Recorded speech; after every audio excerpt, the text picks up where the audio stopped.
Kun raadiyoo sagalee Oromooti. Raadiyoon sagalee Oromoo torbanitti guyyaa 3 wixata roobii fi sanbata galgala keessaa sa'a 7 hamma 7 walakkaatti kan isiniif darbu. Tamsaasni dambalii gabaabaa meetir baandii 16 yookaan kiiloo heerzii 17,850 fi karaa intarneetii oromovoice.org darbu kun amma jalqaba. Kun raadiyoo sagalee Oromooti. Akkam ooltan dhaggeeffattoota keenya. Kun raadiyoo sagalee Oromootiin kan isinii darbaa jiru sagantaa keenya amajjii 9 bara 2015ti. Qophii keenya har'aa keessatti sagantaa Kaayyoo fi Waarii Marii isiniif dhiyeessina. Qophii Kaayyoo keessatti gaaffii fi deebii raadiyoon sagalee Oromoo dura taa'aa paartii koongirensii uummataa Oromoo Dr. Mararaa Guddinaa waliin taasise kutaa duraa isiniif dhiyeessina. Waarii Marii keessatti immoo marii Dr. Alamaayyoo Birruu waliin taasifame isiniif dhiyeessina. Hunda dura kan dhiyaatu oduudha. An kanan isin keessummeessu Ayyaantuu Dameeti. Amma oduu har'aatiif gara Dassuu Duulaattin isin dabarsa. Akkam ooltan dhaggeeffattoota keenya oduu galgala kanaa kan isinitti himu Dassuu Duulaati. Baatii eebilaa fi caamsaa bara darbe keessa Oromoonni Walloo keessaa pilaanii magaalaa Finfinnee fi naannoo isheetiif bahee sana morman miseensotaa fi deeggartoota adda bilisummaa Oromootittiin jechuudhaan mootummaan Itoophiyaa mana hidhaa adda addaa keessatti isaan hidhee hiraarsaa ture jechuudhaan liigii mirga dhala namaa kan gaanfa Afrikaa himate. Aanaalee garagaraatti eebila keessa poolisii federaalaa fi humna waraanaa adda agaazii jedhamuun Oromoonni 26 qabamanii mana hidhaa waraanaa magaalaa Kamisee fi Dasee keessatti reebbichaa fi gochi zaliilaa isaanirra gahuusa hidhamtoonni kun mana murtii kibba Walloo Kombolchatti wayita dhiyaatan abbaa seeraatti himataniiru jedhe liigiin kun. Kana malees moobaayilii fi maallaqni isaanii humna tikaa mootummaa Itoophiyaatiin saamamuusaa eeranii namoonni yakka kana raawwatan seeraan akka gaafatamanii fi qabeenyi isaaniis akka deebi'uu fi gaafataniiru jedhe. Liigiin kun tarkaanfii mootummaan Itoophiyaa maalna dhibdummaadhaan fudhatudha jedhe ibsa kibxata darbe baase keessatti. Guutummaa Oromiyaa keessatti pilaanii magaalaa Finfinnee fi naannoo isheetiif bahee mormuudhaan barattoonni Oromoo yuunivarsiitii fi manneen barnootaa sadarkaa adda addaatti hiriira bahanii gariin du'anii hedduun madaanii kumootatti kan lakkaa'aman immoo hidhamu akkasumas hedduun biyyaa ba'uun kan yaadatamudha. Guyyaa waraana bilisummaa Oromoo biyya keessa Oromiyaa fi biyya ambaatti akka OVR'tti kabajamaa jira. Oromiyaa keessatti magaalotaa fi manneen barnootaa keessatti barattootaa fi sabboontota Oromootiin kabajamaa jira jedha oduun Oromiyaa keessaa nu gahaa jiru. Biyya ambaattis biyyoota Oromoonni jiraatan keessa Awurooppaa, Ameerikaa, Kanaadaa fi Awustiraaliyaa keessatti kabajamaa akka jirutu oduun nu gahaa jira. Guyyaa waboon Noorweey Barganittis dilbata darbe kabajamee oole. Miseensonni fi deeggartoonni ABO akkasumas hawaasni Oromoo Bargan gamtaananidha ayyaana kana kan isaan kabajatan. Ayyaanichi irratti bilisummaa Oromoodhaaf jedhanii kanneen wareegamaniif yaadannoon daqiiqaa tokko taasifameera. Har'a guyyaatti waboon hamilee ayyaanessii guyyaatti hedduu isaanii wareegaman raafanidha. Mee warra lubbuun isaanii abidda sana keessatti darbe daqiiqaa tokkoof ol kaanee haa yaadannu isin jedha.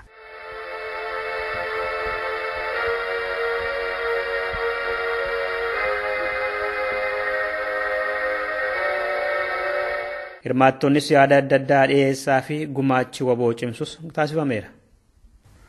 Egaa Oromoo karaa fedheenu haala nama keessa jiru kana keessaa baasuudhaaf Oromoo gara abbaa biyyummaa mirga abbaa biyyummaatti tikfachuu isaatti fiduudhaaf karaa dandeenyuun waan dandeenyuun karaa dandeettii keenya karaa maallaqaa Oromoo humneessuutu nurraa eegama jechuudha. Karaa hundaatiin waan Oromoo humneessuu danda'u fakkeenyaaf karaa siyaasaa ta'uu danda'a, karaa amannuun deeggaruudhaan, karaa miidiyaa ta'uu danda'a, karaa dippiloomaasii ta'uu danda'a. Karaa adda addaa keessatti hirmaachuudhaan karaa fedhii irratti qabnu irratti hirmaachuudhaan Oromoo humneessuutu nurra eegama. Kun immoo dirqama dhalootaati jechuudha. Dirqama lammummaa keenyaati. Kanaafuu kana gochaas jirra, godhaas jirtu. Hundi keessa nu galata qabdu. Kanaafuu kan immoo bara haaraa kanatti cimnee itti fufuun nuuf ta'a. Warra uniif jedhanii dhiiga isaanii hangalaasan immoo karaa dandeenyu bira dhaabbachuun nuuf ta'a. Itti fufee hirmaatota irraa yaadni adda addaa dhiyaate dhumarratti gumaachi waboo cimsu godhamaniiru. Oromiyaa keessatti gatiin shukkaaraa hedduu dabalee jira. Baadiyyaatti immoo daranuu hammaateera jedhame. Mootummaan Itoophiyaa immoo filannoo bara kanaa akka mo'atuudhaaf jecha piroojeektoota misoomaa Oromiyaa keessatti erga eegalamanii bara dheeraa dhaabbatanii turan hojiin isaanii akka itti fufu dirqamni darbeera. Karaan asfaaltii geedoo fincaa'aa jalqabamee yeroo dheeraa ture sun hatattamaan akka eegalu jedhameera. Bilbilli magaalaa Gooban Waayyuu gabatee Kombolchaa fa'aa hojii akka eegaluuf jilli tokko ilaaluudhaaf torbee darbee gamasitti bobba'ee deebi'e. Shukkaarri kiiloon tokko Finfinnee keessatti qarshii 32 gurguramaa jira. Godinaalee Oromiyaa adda addaa keessatti immoo kiiloon tokko qarshii Itoophiyaa 44tti gurguramaa jira jedhee oduun keessa mootummaatiin nu qaqqabe. Jiddugalli istaatiksii mootummaa odeeffannoo jimaata kaleessaa baaseen immoo humni bittaa qarshii Itoophiyaa dhibba keessaa harka 7 qabxii tokkootiin gadi bu'uusa beeksise. Harka caalaan immoo gatii nyaataa kan shukkaaraa kan kuduraa fi muduraatu dabalaa jira jedhama. Mootummaan Itoophiyaa uummata Mursii naannoo laga Oomoo irra jiraatan hidhaaf jedhee humnaan qe'ee isaaniirraa buqqisaa jira jedhe reediyoon BBC. Gaazexeessaan raadichaa Maatiiw Neewsam qaamaan Oomoo deemee namoota achi argee dubbise eeree akka jedhetti agadaa alaa yookaan immoo shonkoraa dhaabuudhaaf mootummaan Itoophiyaa qe'eerraa fedhii isaaniitiin ala isaan buqqisaa jira jedhe. Dhumarrattis roobii darbe gaazexeessitoota 10 fi poolisoota 2 Faransaay Paarisitti ajjeesaniiru kan jedhamanii shakkaman obbolaan 2 jimaata kaleessaa du'ani. Lammummaa Faransaay kan qaban obbolaan 2 Sa'iid Koorchii fi Shaariif Koorchii nama sadaffaa biraa wajjin gaazexeessitoota barruu Shaarlee Habdoo osoo walgahii irra jiraniitii itti seenanii qawweetiin ajjeesaniiru jechuudhaan barbaadamaa turani. Humna tikaa fi poolisii Faransaay akkasumas immoo deeggarsa humna tikaa Ameerikaatiin guyyaa 3f barbaadamaa turanii kaleessa akka achitti galgaladha harkan kenninu jechuudhaan ajjeefamaniiru jedhe Jaziiraan. Two brothers suspected of carrying out the attack on the satirical magazine Charlie Hebdo been killed in a print shop near Charles de Gaulle Airport. Kabiraa kaleessa namni hidda Afrikaa tokkoo fi dubartiin tokko Paarisitti poolisii 2 ajjeesanii namoota ukkaamsanii ture. Inni dhiiraa Andii Koolubaalii poolisiitiin du'e, ishiin immoo barbaadamaa jirti. Isaan kun lamaan namoota warra sana waliin hidhata qabu jedha poolisiin Faransaay. Dhaggeeffattoota keenya oduu ammaaf qabnu kanuma qophiilee keenyaaf waliin turtii gaarii.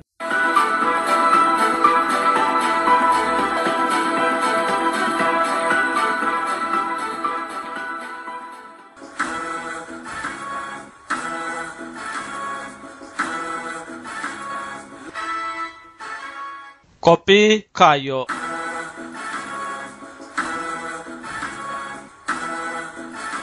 Qophii Kaayyoo har'aa keessatti gaaffiif deebii Dr. Mararaa Guddinaa waliin goone kutaa tokkoffaa isiniif dhiyeessina itti dhiyaadha. Kun dhaabasaadha raadiyoo sagalee Oromoo irraa akkam ooltan? Nagaadha. Mee amma odeeffannoon karaa adda addaa nu ga'ee jira. Miseensonni keessanii fi kan mormitootaa dabalatee bakka adda addaatti hojiirraa ari'atamaa hidhamaa jiru waan jedhu dhageenye. Kun dhugaadhaa? Hidhaan iddoo baay'ee jira. Bal'atee jira. Bara darbee qabee akkuma beektanii karaa Damdoorraa qabee amma asitti iddoo baay'eedha hidhaan jira.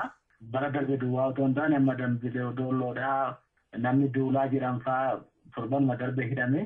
Warri nuti filannaadhaa qopheessinu keessaa tokko ture.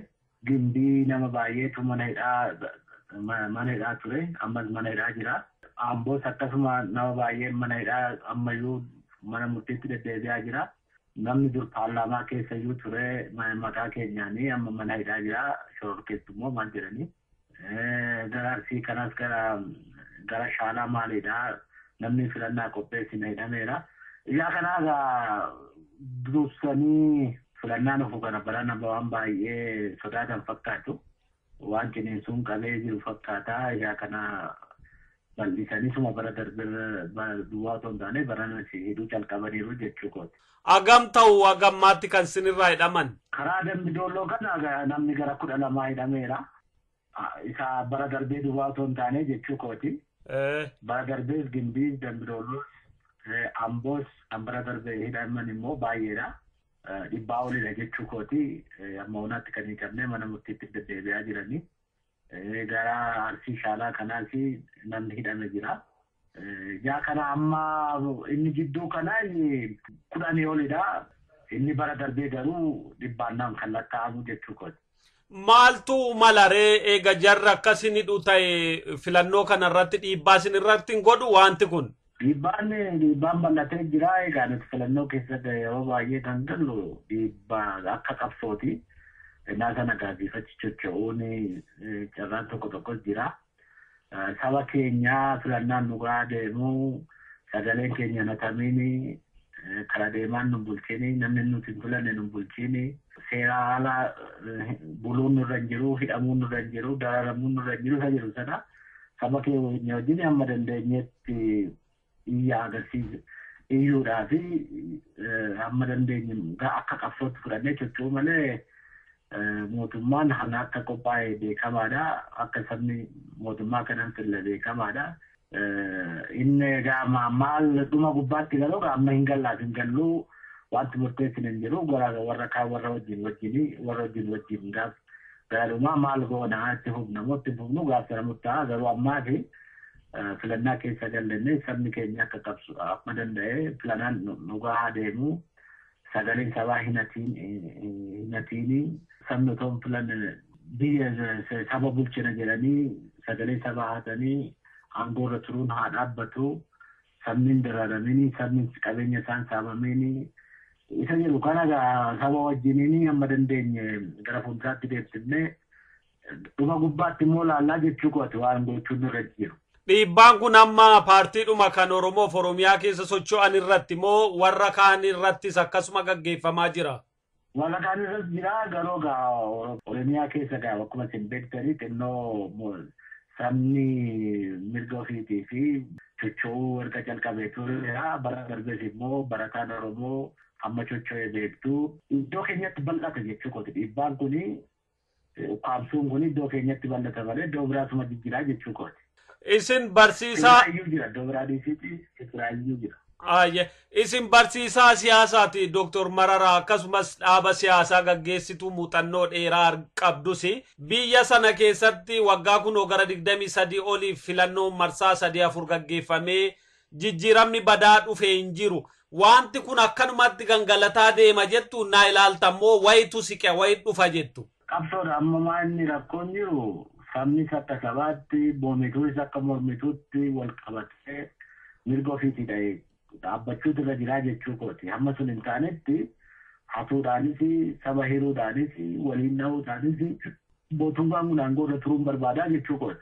Nutis egaa iddoo yeroo baay'ee waktii keenya waan hojjechuun warri qabsoo keessa jiru kun warri saba mirga sabaatiif dhaabanna jenneen saba keenya wajjin qabsoo deebisaa jira warri jennuun akka ta'utti wal qabannee wal hammannee walitti dhufnee wal jabeessinee saba keenyas jabeessinee sochoosuu gubbaatti nutis rakkoo qabnaa jechuu kooti.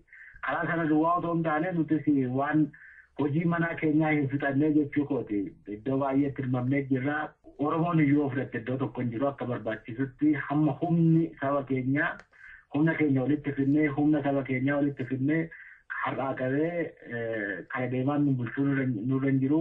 Sirna dimookiraasii ala sobaan saba bituun saba bulchuun haa dhaabbatu isa jedhu sana afaan guuttannee hamman dubbannutti isa dubbannu sana immoo hojiirra oolchuudhaaf walitti dhufnee wal qabannee walii iyya dirmannee saba keenyas sochoofnee hamman qabsoofnetti wanti kun waan itti fufannatti fakkaataa jechuu kooti. Nutis hojii manaa keenya hin fixannee jechuu kooti. Isa gubbaatti yeroo baay'ee kanan deddeebi'ee dubbachuu barbaadu nutis hojii mana keenyaa fixachuun nurra jira. Gamaa gamana dhaabbannee iyyuun bu'aa fidaa hin jiru. Walirree socho'uun bu'aa fidaa hin jiru. Saba keenya wal qabannee hamma ijaarreen sochoofnetti bu'aan dhufaa hin jiru.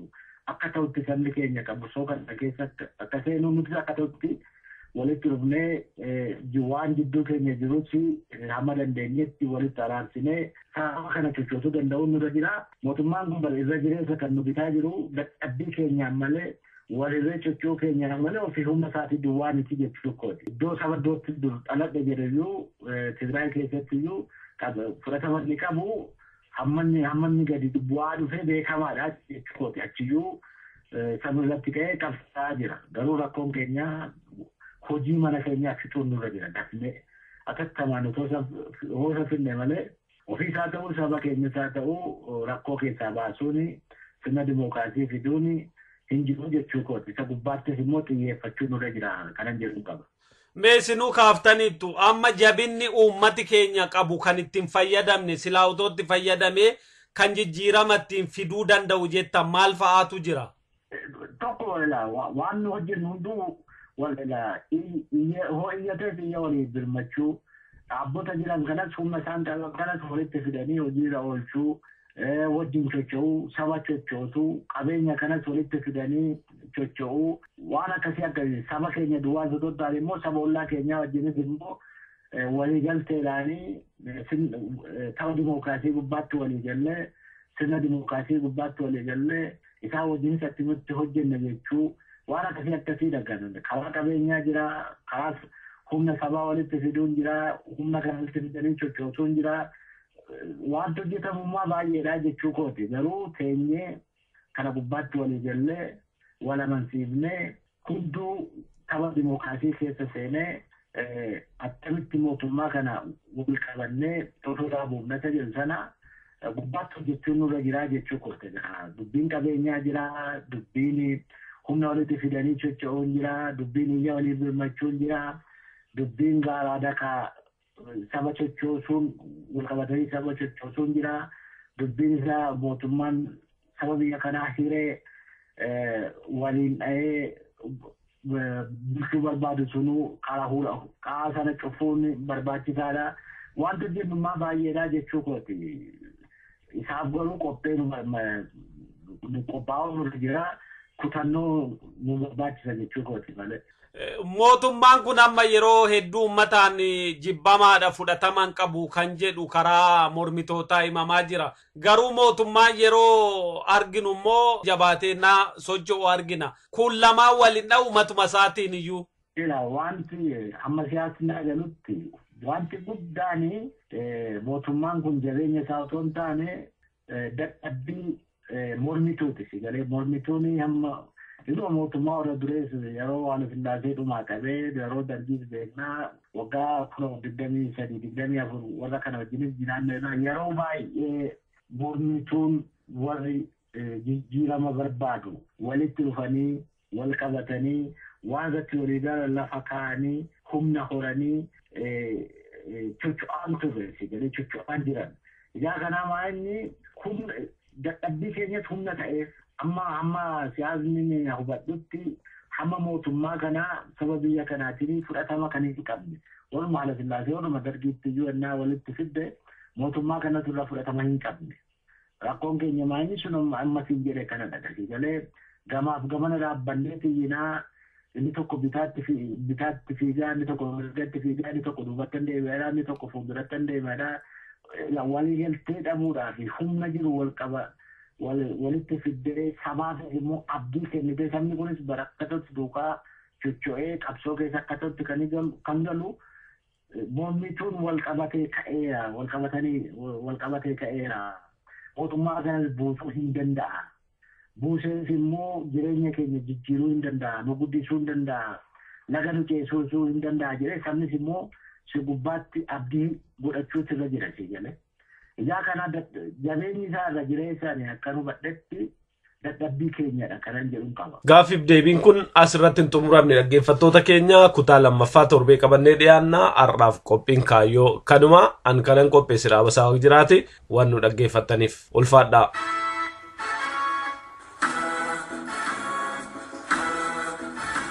Kun raadiyoo sagalee Oromooti. Dhaggeeffadhaa hirmaadhaa.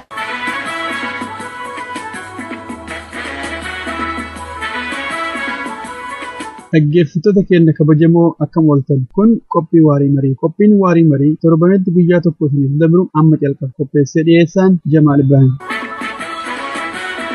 Falmii jiru keessatti warri individual right yookaan immoo mirga dhuunfaadhaa leellisan namoota group right yookaan immoo hawaasni tokko mirga qabaachuu mala mirga isaa kabajamuu qaba warra jedhan kanaan warri kollektiivii yaadu kun sammuun isaanii yaaduu hin danda'u guddinni sadarkaa isaanii kasammuutu bilchinna guddaa irra hin jiru akka loonii lafee fi dhiigaan yaadu loowwantu lafee fi sanyiidhaan yaadee gama tokko yaa'aa jedhaniit yaada mirgi hawaasaa mirgi uummataa haa eegamu jedhamu kana yeroo gad xiqqeessan mul'ata gama kaaniin immoo warri mirgi uummataa tiifamu jedhu warri mirga dhuunfaa irratti xiyyeeffatan ol aantummaa nam tokkeedha akka malee jajjabeessanii diktaatarshippiidhaaf yookaan immoo sirna abbaa irreetiif karaa mijeessaa jiru jedhanii yeroo wal falmallee dhagama akkam ilaalta waan kana. Isuma dhagama amma dubbachaa turre mirga dhuunfaa hogguu kabajinaa hogguu jedhamu biyyittii Itoophiyaa jedhamtu kana sirna ishee hundee ishee utuu hin tuqiin individual right jechaan dubbachuu jaaramuu maaloon jedhamu kana haqa isaan akkasii kana kana tiksinee sana booda biyyi bulchuu danda'ama. Egaa assumptioniin kana booda jiru maaliya?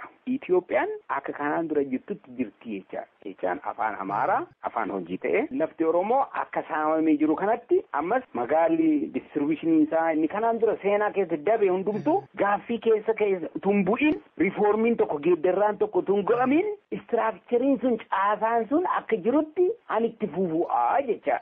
Faawundeeshiniin isaa hundeen isaa hin tuqamu jecha. Warri haqa gurmuu jedhan kun garuu caasaa biyyichi itti ijaarame akkatti biyyichi itti ijaarame sana gaaffii keessa waan buusuufi qaata lafa keenya amne ciisanyaa ta'aneerra. Afaan keenya orkaa ta'ee ijoolleen keenya ittiin baratanii hafteedha. Biiroo keessa galuu hin dandeenye. Biizinasii keessa galuu hin dandeenye. Kanaafuu biyyi keenya magaala keenya tun ta'in magaala warra nafxanyaa ta'eera.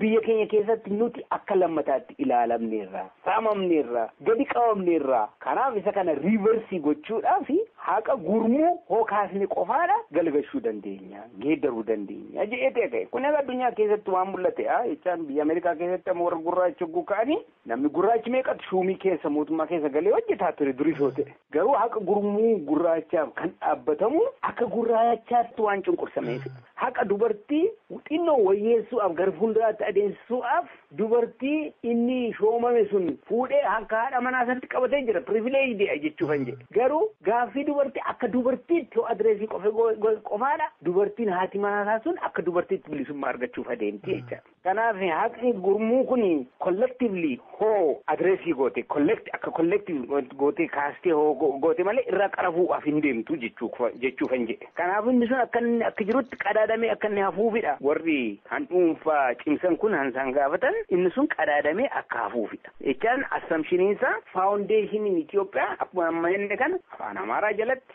ortodoksii kiristaana jalatti mootummaa olaantummaa sameen jalatti akka ijaaramtee jirtu sanatti sun tuqamiin akka adeemtuufidha jecha sana keessatti garuu namni sana assimileetii godhe akkuma Amaara tokkotti shumatas argatee olaantummaas argatee jiraachuu danda'a. Inna more assimilation aafi ansaan qophaa'aa jiranii jechuudha jedhe.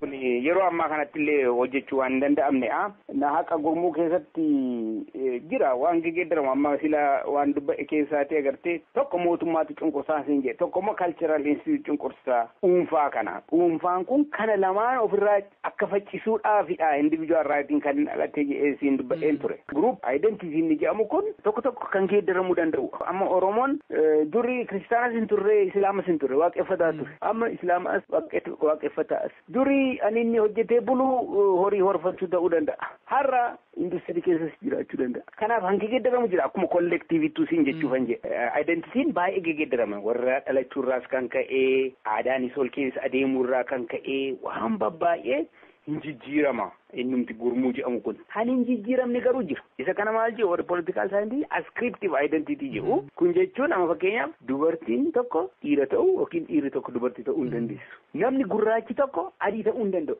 adiinis gurraachi ta'uu hin danda'u namni kiristaana ta'e islaama ta'uu danda'a islaama ta'e kiristaana ta'uu danda'a kuni waa'ee amantee waa'ee sammuu koo keessa jiruuti jijjiirrachuu nan danda'a jechuudha waan namni kaleessa liberaalii ture har'a konservaatiivii ta'uu danda'a sooshaalistii kan ture har'a kaapitaalistii ta'uu danda'a kun jijjiirrachuu danda'ama. Han jijjiirrachuu hin danda'amne garuu jira. Oromummaa ko jijjiirrachuu hin danda'u. Maaliif Oromummaan gam tokkoonis it's a biological reality. Abbaa koo haadha koorraa dhalachuun uumaatiin kan murtaa'edha. Namaatiin kan murtaa'e ta'e uumaatiin kan murtaa'edha. Kanaafuu afaan kollee afaan itti hiikkadhellee uumaa kanarraatiin madda. Kanaaf geeddaruu hin danda'amu. Gara biraatti jijjiiruu hin danda'amu. Isa kana fudhachuutu nutti jira. Fudhannee adreesii gochuutu nutti jira. Hankanaachi ittu raadikaalaayizii ta'a jedhaniiti warri weestii hansaan fudhatanii suphuu aanis haa ta'u, riifoormii aanis haa ta'u, hansaan konteenii godhanii jiraatan kanarraa kan ka'edha. Garuu biyya keenya keessatti isa kaleessa fudhatan har'a deebisanii riijektii godhu. Sila akkan dubba'etti warra akka Ihaappaa fa'aa Meessoon fa'aa yeroo zabana 1960 keessatti waa'ee haqa hiree ofii murteeffannaa uummatoota waa'ee gaffii sabboonummaa eenyu caalaa sagalee isaanii guddisaa kan dubbatanidha. Isa gaafas dubbatan har'a deebisanii riivarsii godhu. Har'a amma sanaallee aknoolejii gochuudhaaf beekuudhaaf hin jirani. Maaliif balaasaatu dhufee funyaan isaanii jala ga'e. Sodaa kanarraa kan ka'e inni wixxifatamuu malee namni qalbii qabu namni shurraa qabu har'atti waan adeemaa jiru kana silaa dafee fudhachuutu isaaf qaba ture. Fudhachuun sun akka hiikni karaa nagaa'aan akka argamu tasgabbii'aan akka inni argamu akka namni hundumtuu irratti yaadu kan gargaaru ture. Inni kun garuu jeequmsa hamaatti kan oofu malee waan fidu hin qabu. Namni tokko keessas galuu hin danda'u jechuun jedhe argumentiinsa. Galatoomii Dooktar gaafiin kiyya ka itti aanu dimokiraasiidhaa fi sabboonummaa yookaan immoo naashinaalizimii walitti dhufanii ilaaluu irratti xiyyeeffata. Namoonni sirna duraanii yookaan immoo tuuti Itoophiyaa akkuma jirtu tursiifna jedhanii yaadan yoo nuti aangootti ka deebinu taate dimokiraasii mirga nam tokko irratti xiyyeeffata ijaarraa jaarmahoota maqaa sabaatiin yookaan immoo maqaa neeshiniitiin ijaaraman heeraan akka isaan hin jiraanne dhoowwina akka isaan jedhan kanatti Oromoon akka Oromootitti ijaaramuudhaaf mirga qabu maqaa Oromoo jedhuun ijaaramni siyaasaa jiraachuu hin danda'u akka isaan jedhanitti naashinaalizimiidhaa fi dimokiraasii wajjin deemuu waan hin dandeenyeef jaarmahoonni maqaa neeshinii yookaan immoo sabaa irratti hundaa'an dhabamuu qabu heeraan dhooggamuu qaba warri maqaa sabaatiin ijaaraman kun martinuu gosanyoota gooxanyoota warra sammuun isaanii yaaduu hin dandeenye warra dimokiraasiif hin taane waan jedhu odeessan seenaa ilma namaa irratti hundoofne yoo ilaalu dhugamaan dimokiraasiidhaaf sabboonummaan yookaan naashinaalizimiin wal faallessu seenaa ilma namaa irratti hundooftee hariiroo sabboonummaa fi dimokiraasii gidduu jiru hawaasa keenyaaf otoo ibsite. Propagaandaa warra kaanillee dhiisuu wanti gaarii anatti fakkaata. Maal jedha Habermas kan jedhan falaasfaan tokko madheenya du'ellee naashinaalizimii fi dimokiraasiin lakkuu jedha. Lakkuu warraaqsa Faransaay keessaa dhalatanii jedha. Zabana Roomaan Impaayarii dimokiraasiidhaaf mijaa'uu hin dandeenye.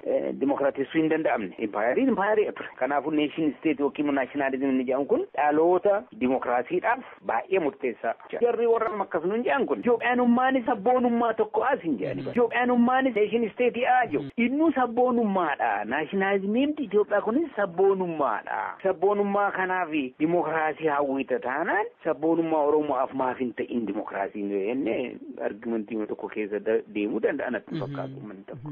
Misfortuuniin biyya keenyaa maaliidha? Uummata xiqqaatu uummata guddaa assimileetii godhee bulchuudhaaf yaale. Kanaammoo gamnummaaf beekumsa irra ol aanaa kan hin taane waan ta'eef akka Profeesar Masfin jedhe neeshin isteetii fashale ta'ee Itoophiyaan hin fashale hin gatate bakka isaatu hin ga'iin hafee jira. Maaliif gaafuma jalqabudha uummata Oromoo uummata guddaa kana assimileetii godhee balleessuu waan akeekkateefidha. Kanarraa kan ka'e waan liqimse alalfachuu hin dandeenyetu afaansaa keessa galee deebi'ee ka'uudhaa jira biyya sanaa jedheen hin fudhatanii karaa qo'a. Hin fashale. Bara dargiitti assimileeshiniin akka malee inni adeemee lafa Oromoo irratti nama fidanii ijaaruudhaanii afaan Amaarinyaa uummata qotee bulaa keessa gashuudhaanii hawaasa kana keessa sirba kinatii jedhamu kana gashanii aadaa isaan Oromoo sana irraa harkaa gatuudhaanii qeenxeef kiristaanitii kana baay'ee sana ta'etti facaasuudhaanii isa waaqeffataa kana saakiriisa balleessuudhaanii baay'ee hubanii turanii eenyummaa Oromoo dargii jalatti tubii suni baay'ee bitameera ta'ee sistemaatikaal assimileeshiniin akka malee guddatu ture isa mootummaa warra nugusaa caalaa garuu yeroo kanattis immoo Oromoon deebi'ee orgaanaayizidii ta'ee ofirratti dammaqee inni itti ka'ee dhaloonni adda bilisummaa Oromoo kana duukaa ol qabataa ri'aakshinii kanaati amma sabboonummaan Oromoo dammaqee kan ka'e miila isaarra kan dhaabbate waan ta'eef deebi'ee bifa liqimsamuuf hin deemu. Kanaaf inni gooxanyaa maali jedhamu kun hojjetame lilli kana ekspeektii gochuutu nutti jira kana eeggachuutu nutti jira waan jedhamu kuni. Waan gaarii gochaa jirtu jedhanii akka isaan nu jajan eeggachuun gowwummaaf wallaalummaa natti fakkaata. Akkuma godhamee xureessamutti isatti jira. Garuu jarri kun amma yeroo ammaa kanatti dhugaan isin jedhaa abdii murachuurraa kan ka'edha. Karaa hundumaan haala hundumaa danda'ameetiin haamlee sabboonaa keenya tuquudhaaf yaaluu garuu isarraa fagoo jirra natti fakkaata. Fagoo deemeera qabsoon Oromoos dammaqni Oromoos kanarra deemeera. Kana hoo argite amma dibeetii godhamu hundumaa irratti wallaalaan Oromoo beekaa Amaaraa olitti argumentii ciccimaatii mirgoonni dubbatu argita kana. Kun egaa maalee dhugaa qabaachuurraa kan ka'edha. Kanaaf gommaan warraaqsa keenya gommaan gaaffii Oromoo haqa irratti dhugaa irratti hundaa'e waan jedhu gara boodaatti naanna'uudhaa fi hin jiru jedhee nu ba'an. Akka Profeesar Masfiin jedhe Itoophiyaan hin fashale hin gatate bakka isaatu hin ga'iin hafee jedha. Maaliif gaafuma jalqabudha uummata Oromoo uummata guddaa kana simileetii godhee balleessuu waan akeekkateefidha. Kanarraa kan ka'e waan liqimsee alalfachuu hin dandeenyetu afaan isaa keessa galee deebii ta'uudhaa jira. Naashinaalizimiin Itoophiyaa kunis hin fashale. Dhaggeeffattoota keenya kabajamoo mariin Dr. Alamaayyoo Birruu wajjin goone hin xumuramne kutaa itti aanu torbee dhufu qabannee dhiyaanna agasiif nagaan nu tura.